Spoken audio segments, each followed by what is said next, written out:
History books tell us that Yuri Gagarin was the first man to fly into space in 1961.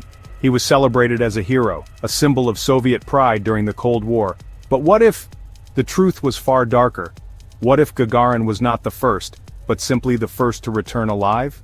This mystery begins in the late 1950s and early 1960s, when the Soviet Union and the United States were locked in a brutal race to dominate space. For the USSR, failure was not an option. Success meant glory. Failure meant silence. In Italy, two brothers, Achille and Giovanni Giudica Cordiglia, set up a homemade radio station near Turin. They were passionate about space, and with their equipment they could intercept Soviet transmissions, and what they claimed to hear shocked the world. In November 1960, their recordings captured what sounded like the heartbeat of a man in orbit. No official Soviet launch had been announced. Days later, silence. In February 1961, they intercepted a woman's voice crying out in Russian, "I am hot, I am burning. I will re-enter. Tell the world what has happened to us." Then the voice cut out.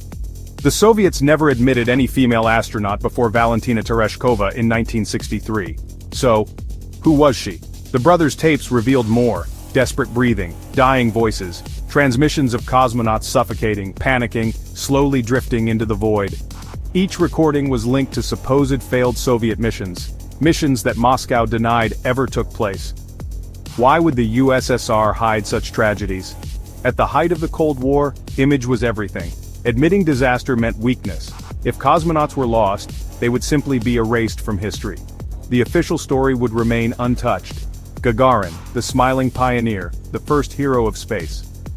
Skeptics argue that the Giudica Cordiglia brothers may have misheard or even faked their tapes. Yet even Western intelligence reports hint at strange Soviet launches that were never acknowledged. And consider this: Gagarin himself died mysteriously in a jet crash in 1968. Some believe he knew too much, and was silenced forever.